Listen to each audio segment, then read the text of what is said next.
Today on Dr. Phil. Hey, you're not the boss of me! This summer, I took him off his medication. It's killed me. Welcome to the nightmare of children with ADD. Get out! Tyler was diagnosed 3.5 years ago. I just want to hold him, and I'm losing him.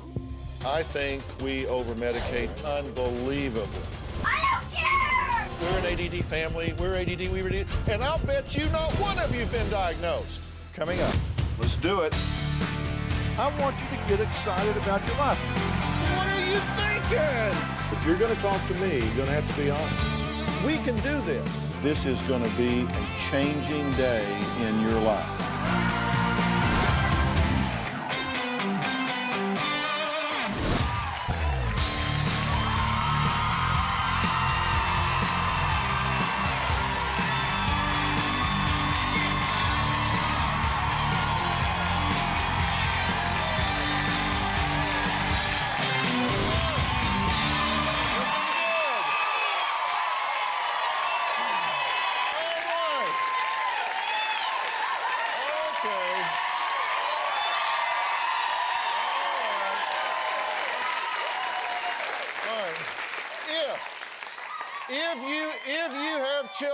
If you have children, you need to get a pen and a pad and take notes today. Imagine your child hitting you, screaming obscenities in your face, and even trying to set his room on fire. Welcome to the nightmare of parents with children who have been diagnosed with ADD, attention deficit disorder, and ADHD, attention deficit and hyperactivity disorder. We get literally thousands of letters each month from parents who are desperate to help their children. Now, the biggest controversy in treating this disorder, drugs. Lynn and Doug's 10-year-old son, Tyler, is hyperactive, and Lynn says drugs are the magic bullet for his destructive behavior. Doug says she's pushing pills instead of parenting. Take a look. This is what me off. You don't go be picking them up instead of sitting there counting them. Of all my children, Tyler is definitely the most difficult. Tyler was diagnosed with ADHD about 3.5 years ago. Tyler. He is like a fast motor. He is impulsive. But just for sitting. It's a constant battle. It is scary to me sometimes.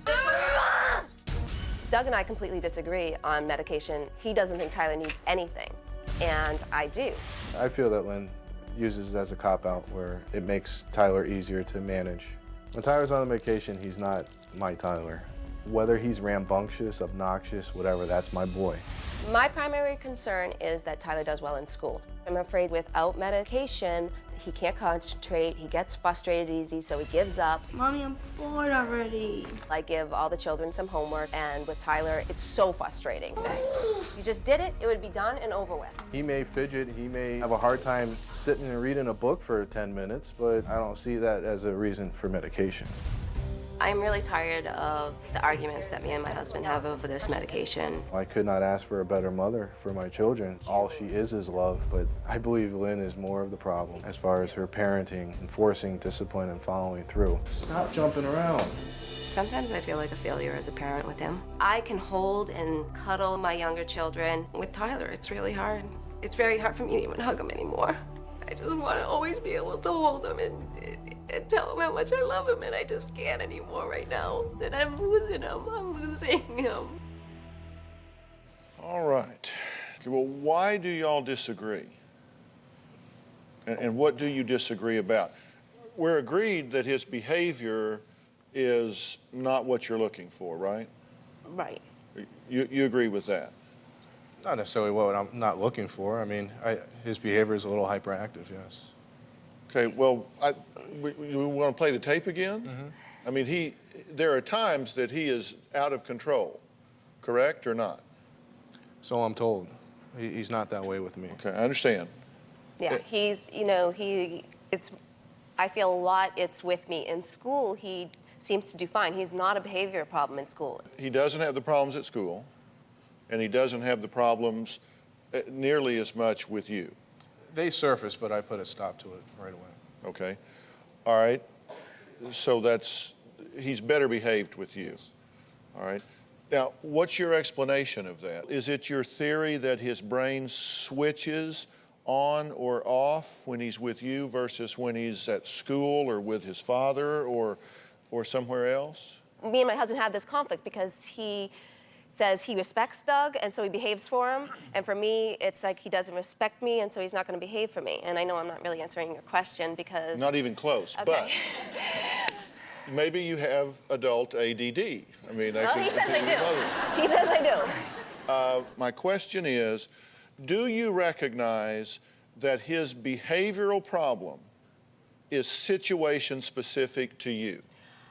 And I'm not trying to blame you for this because you do absolutely the best you can. I know that, but I also know you can't change what you don't acknowledge. I'm just curious if you acknowledge the fact that it could be something else. Yeah, I suppose it could. Don't say so if you don't agree. I'm not. I mean, I don't, you know, it's, I don't know, because it is. It's a neurological problem. That's a mouthful for anybody. And so I don't understand why he behaves so well for him, or, you know, though I think it's still a struggle to behave for him, but because he's basically afraid of him, I think he does it. All right, would you consider it good news or bad news if, in fact, he didn't have a neurological condition and it was all flowing from parenting? Would that be good news or bad news? That would be absolutely wonderful news. It really Okay. would. But that Honestly, would as much lay as I know it would hurt me and know I did something wrong here, but, you know, to have my son not have a problem and have to take medication, absolutely. That's absolutely what I want. Is it possible in your mind, or have you ruled out that things that, by your own description, you yell and scream at your son in frustration? You've said, if you don't want to be part of this family, there's the door. He's been told he's a bad boy. You threaten to punish him, but you seldom do. You don't follow through consistently. You bribe him. You two fight in front of him about this. Would it surprise you that those kinds of behaviors can also explain exactly the behavior that's being labeled as ADD or ADHD? Would that surprise you? Would that surprise you? No. See, here's the thing that I'm concerned about. The only way you can know if he has a neurologically based disorder that we describe as ADD or ADHD is if you have done either a spectrogram or an EEG to identify specific patterns in certain parts of his brain. And that has never been done with your son. None of the neurologists that you have seen have done that, even though they are equipped to do so, they've not done that. They've done physical exams, they've checked his pulse, his weight, his head circumference, his reflexes, but they've not checked the definitive test to determine whether he has that or not. I don't know whether he has it or whether he doesn't, but I know some things that we can do to shed some light on this and to control it either way. And we're going to take a break. When we come back, I'm going to talk to these parents about their fears and about parenting without pills. We'll be right back.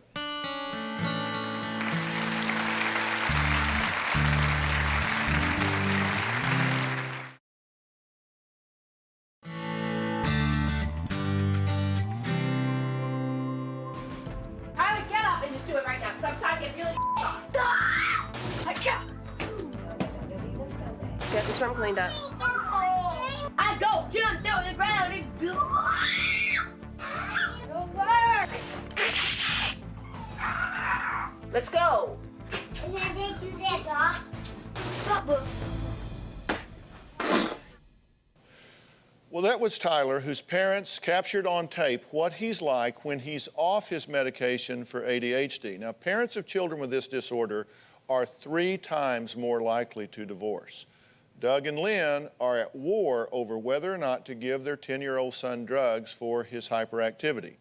Dad says it makes him a zombie. Mom says they don't have a choice. Now, let's talk about this in terms of just the pills. First off, understand, I want to identify a personal and professional bias. Okay. I think we over-medicate kids in this country unbelievably. And I think that there is this tendency for the medical community to use what tools they have. But there are tremendous side effects to these drugs as well. Can we take a look at some of the side effects of the drugs that these kids take? Decreased appetite and anorexia, stunted growth, insomnia, headaches, lethargy, depression. I mean, all of these things are side effects. So it's not that this is a magic solution to the problem. So you haven't gotten all of the information that you can get. Is it possible that this is all due to ADD or ADHD? Absolutely. Your son may have it. It may be confirmed through the EEG, and it may very well be the case. If that's true, you still have to do the things that I'm challenging with you in terms of the way you two are managing him from a parenting standpoint. You don't have a unified front here. You don't have a plan that you guys can be both excited about, right? No.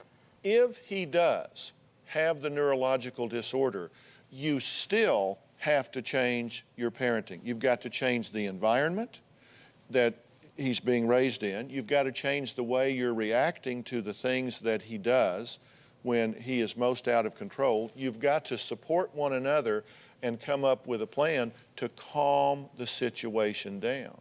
And the medications are only about 50% effective, and they are decreasing in effectiveness from the day you start taking them. It's not a long-term solution anyway, and it boils down to the parenting. It starts with you two coming together and saying, look, what we know we both want is the best for our son.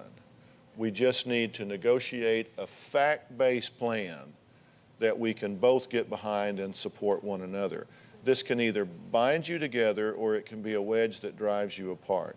And you don't want to let that happen. That is not good for your son, and it's certainly not good for your marriage. So we'll be talking about that as we go on. All right, I'm going to add to all of this by introducing next a mom who's terrified that her son is going to get kicked out of school if she doesn't keep him on drugs. This is tough for the teachers. We've got to look at that, and we'll talk about that later in the show as well. We'll be right back.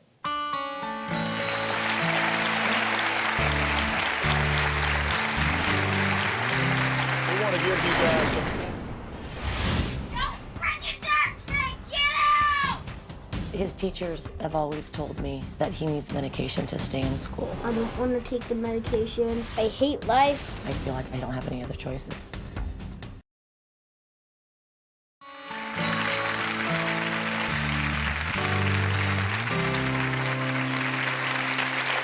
Here are 3 letters parents are terrified to hear. ADD. That stands for Attention Deficit Disorder. 1 child out of 20 in this country has been diagnosed with it. And often a child is hit with a double whammy and is also hyperactive. That's called ADHD. Now, what's the first line of treatment? It's drugs. The kids hate them, the schools love them.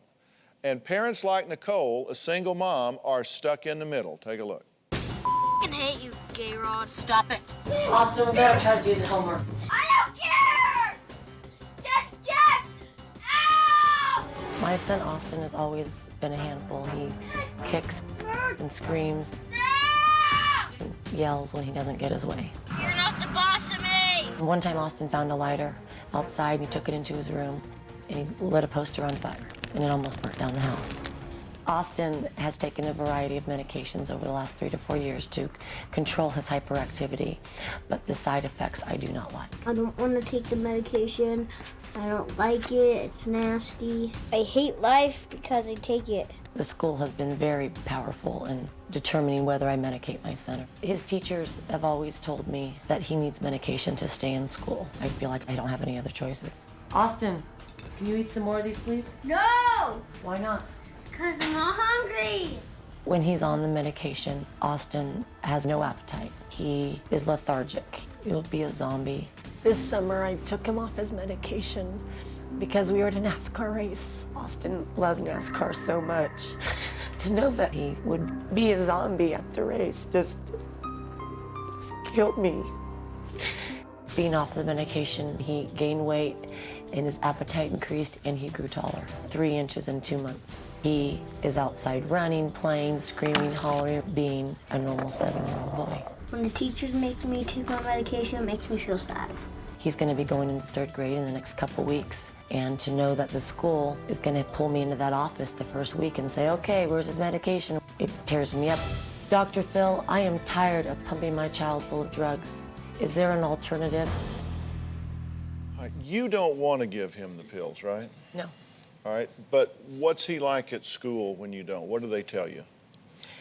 He doesn't focus in school. It's hard for him.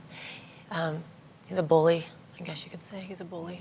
Do you have confidence that the diagnosis of ADD, ADHD for your son is correct?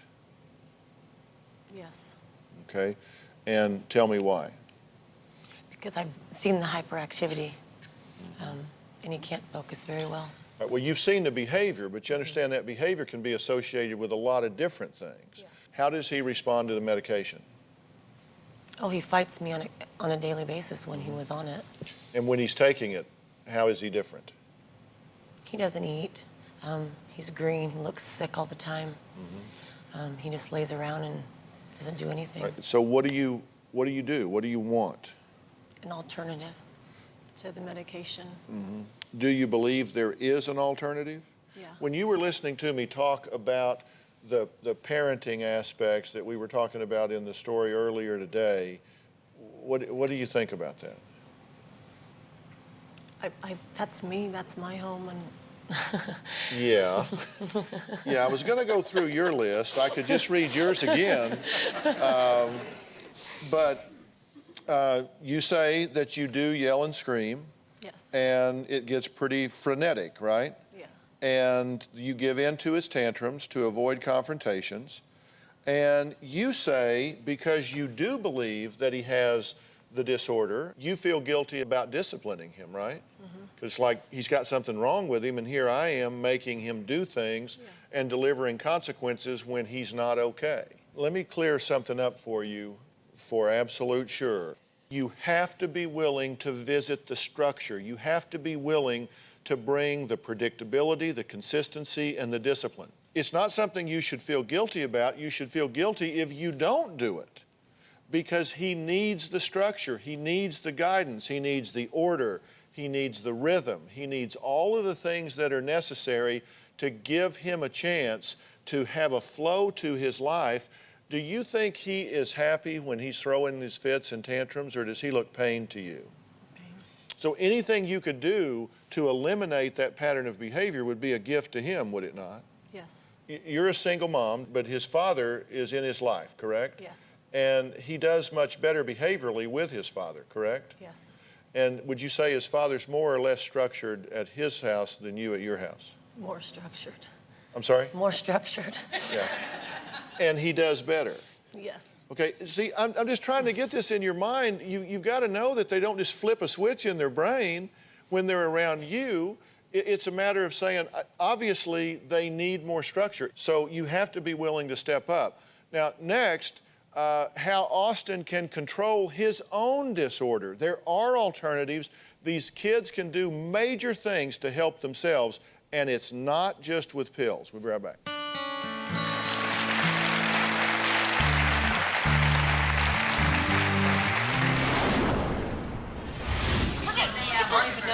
Look at this truck. I really want the tow truck.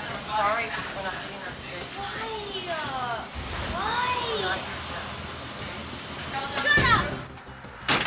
Austin. Don't freaking talk to me! I don't want to hear your voice!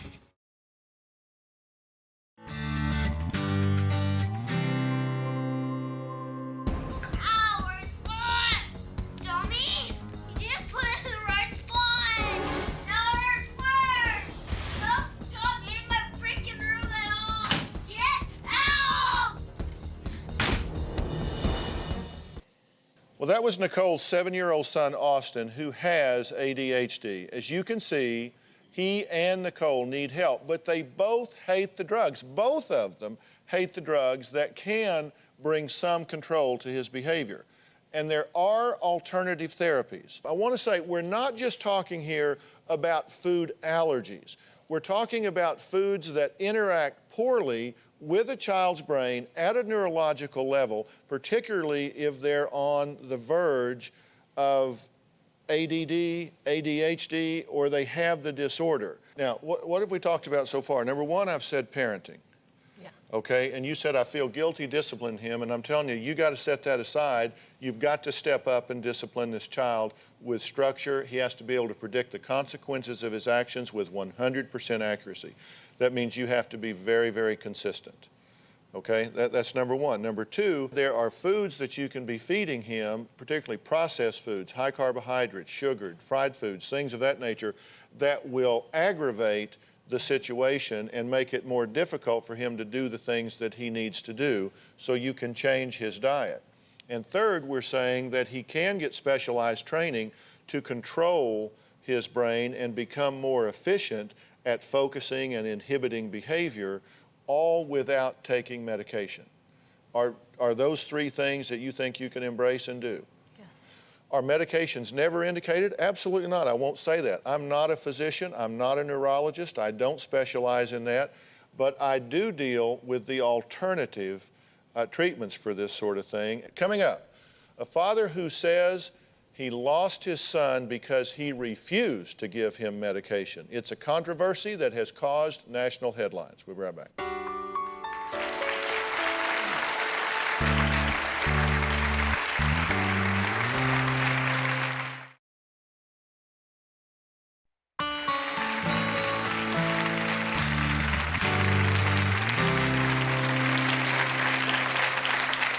Today we're talking about parenting with pills. My next story made national headlines when a father refused to put his child on drugs because he is hyperactive. Now, Chad says he lost his son after the school reported him for child abuse because he wouldn't prescribe the medication.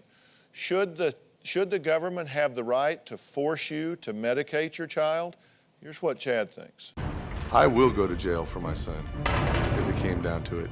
It is my right as a parent to decide how my child is to be raised, how my child is to be medicated. I took him off his medication because he wasn't eating, wasn't sleeping, wasn't gaining any weight, just wasn't a happy child. This is when the school system got involved and public safety came to my house and told me that if I didn't medicate him, that I would be arrested. I told the officer and the social worker that I would not be medicating my child. I wouldn't do it. Teachers are looking for a way to control children. The only way I think that they can control children is by medicating them. Dr. Phil, am I neglecting my child for not medicating him? Who's right, me or the school? Well, that's a fair question. Why did you not want to give him the medication before I tell you my take on that question? Well, after a while, I started seeing changes in him when he was on medication. He wasn't eating, wasn't sleeping, he was lethargic, complained of headaches. So all the side effects we listed here, every single thing. You saw in your son? Yes. All right, and so but do you recognize that he has a behavioral problem? Yeah, I recognize he has a behavioral problem. And because you were saying, should the school be able to force me to do this, or should I be standing my ground here and not doing it? And let's look at it for a minute from the school's point of view. We've got teachers in the classroom with like anywhere between 25, 35, 40 kids, all wanting something, all needing management, all needing demands, and it's like stomping ants. I mean, they're trying to get everywhere to get all of them contained, and they do it. They do it from early in the morning until late in the afternoon. Then they get to go home and plan on how they're going to come back and do it the next day. But at least we don't pay them a respectable salary, okay? Now, so from their point of view, you can understand why they're saying, somebody do something. some of these kids are absolutely out of control. Do you get that part of it? Yeah, I understand that. You just don't, because, and I've talked to so many parents who complain about teachers and they say, well, I'll raise my son. You don't need to be telling me this and that. And the teachers all say, that would be great if you just would. If you just would raise them and socialize them, that would be great. So I kind of want to voice that side of the equation also. But see, I don't think you disagree with that. I think you just disagree with how we're going to get him under control. But you don't expect them to have to endure his behavior and put up with that, do you? No, I don't. So you don't disagree with that. I asked some teachers, some educators, a principal and a teacher to come here today. Linda is a principal at an elementary school. Am I articulating the teacher's point of view fairly well here? Very well, thank you. It's true, not only do they have 25, 35, 40 kids in a classroom with all different needs, but lots of needs that go unidentified. So they're just guessing what that child needs. Kids that speak other languages other than English, we're dealing with that. We have standards like we've never been held accountable for in the past. And so when we have children with all these varying needs, we're not saying drug your child. We're just saying, could you get involved and come up with a way to help us deal and cope daily? Sure. And Kathy, you're a fourth grade teacher, so you're on the front lines, right? Yeah, I'm ant stomping. Yeah, and you've had some of these kids that are just difficult to control, right? Yes. You probably got some now, and we won't name names, no. Although we are posting their pictures. No, I'm just kidding. It is difficult, is it not? Yes. What you see is I've seen situations where the child has been on a medication throughout the year, and the parent's been in very close contact with the teacher, and we've worked very well together. And then the end of school, all of a sudden the kid is literally on top of another child. And what happened? The father comes to pick the child up. Oh, by the way, did you see a difference today? Well, we stopped his medication since it's the last week of school. Yeah. It's like they're not only, they could possibly harm other children. Yeah. And I want to be very clear. These are not the teachers or educators that filed a complaint and moved to compel you to medicate your son. Oh, I understand. So I didn't set up a cat fight here, you know, but between you two. But what I wanted to make sure that I'm hearing this correctly, you don't disagree that he needs to be controlled in some fashion. You just don't believe medication is the best way to do it. Yeah, I agree. I agree that he needs to have a different sort of structure. I mean, with the school system and with the way they showed me in school that it's not his academics that's the problem, it's his behavior that's the problem. And my opinion, you know, that's what the teachers are there for, to help with socializing, with help with learning. I mean, his grades are great. He's got, you know, C+, B+, A+ average. You know, he runs in that range. Okay, but do you agree that it is at least a partnership between the parents and the teachers? Oh, I do. And that the teachers have to be supported by what's happening at home? Oh, I do. I went to the school the first day of school and told the teachers, you know, hey, my son's ADHD and he is on medication. Eventually, I'd like to try to, you know, take him off the medication. All right. If there are alternative ways, do you hear messages of hope in that? Yeah, I do in a way. I really don't like the fathers. You know, he's fine with me. He's fine with my new wife. As far as his behavior is, I didn't see any difference though when he was on medication and when he was off medication in his behavior. All right, well, we'll talk about that some more in a minute and what may actually be going on with your son. So the debate continues when we come back. To medicate or not to medicate?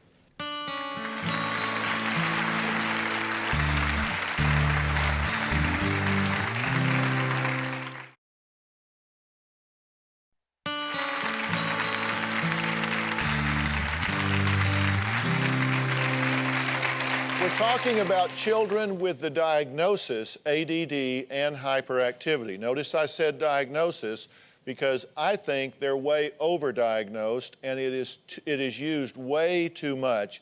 It's what I call a wastebasket diagnosis. When we're not sure what's going on, let's just throw everything in this particular pile. Now, Chad said he'd rather go to jail than put his son back on drugs for the disorder. Now, at this point, where is your son? What's going on? Is he going to school? What's happening? Well, as of June, he was taken by his grandparents, his maternal grandparents, to live in Las Vegas, Nevada. And I've strongly told his grandmother, do not medicate him. I don't want to see him on medication. CYFD got involved. The police got involved.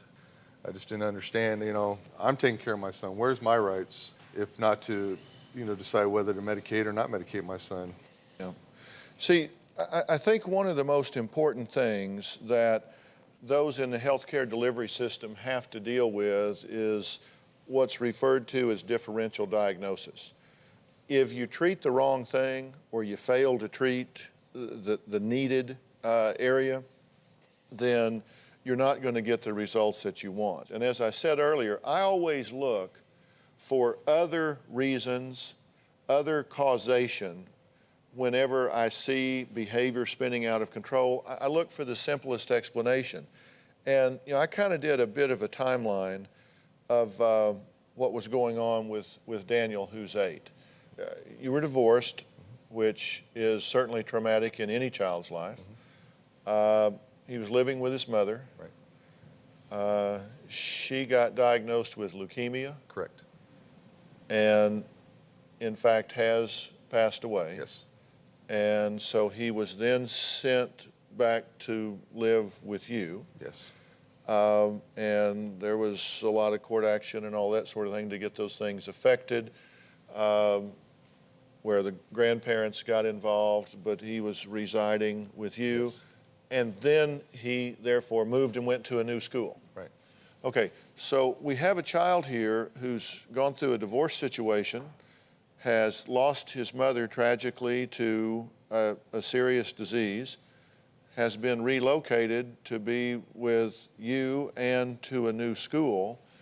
And somewhere back in the records, I saw one mention on one line that, gee, he might be a little depressed. Oh, I'm sure he's depressed a lot. And I was depressed when my ex-wife passed away. And I'm astounded that the government would, by your description, step up and demand a specific medication for an undiagnosed disorder when there are alternative explanations that could explain that very behavior. I'm glad you're standing your ground in this regard, but by the same token, you do have to say, I'm going to go to whatever lengths necessary to find out what is going on and get alternative non-pill-based treatments for my son so he enjoys more tranquility in his life. Well, that's just the thing. We had started a program for the next school year. He was going to be seeing a social worker and seeing a therapist to deal with depression, to deal with anxieties in his life and around his school, and also to socialize, to be able to socialize better, because he was raised sheltered by his mother. Didn't really get a chance to go out and play because she lived in a bad neighborhood, so he didn't get a chance to really grow up into this is another part, being depressed. Sure. And but we had a plan in place ready to go for him at the beginning of the new year, but it was stopped real quick. And you're continuing to stand your ground and fight the fight. I'll fight it until I have to. All right, we'll be right back. Well,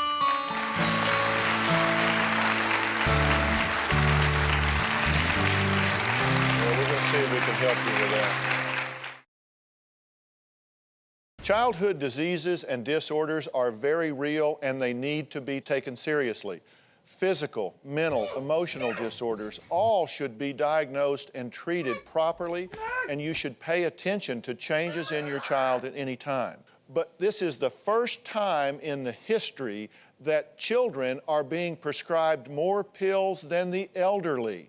Sweet poison, because when you start giving these medications, it's oftentimes difficult to take them away from the child, and they tend to rely on medicines to solve their problems, and the statistics are very clear that they're more likely to turn to drug abuse and other easy fixes as they go along.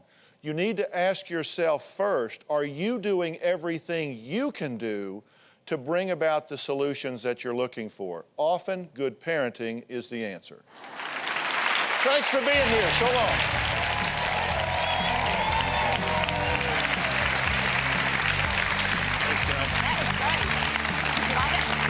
Yeah, I thought it was good. I like that better than this morning.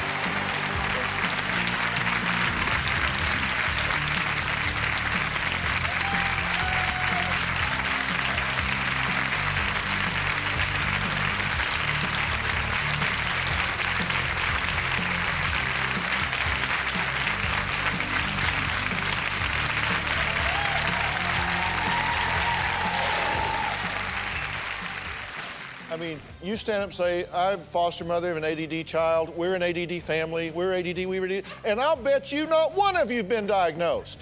But it is so overdiagnosed that it is just ridiculous. And we come up with names for this stuff, like hyperactivity and all. Well, you know, when I was growing up, you were just a brat. But now we're hyperactive.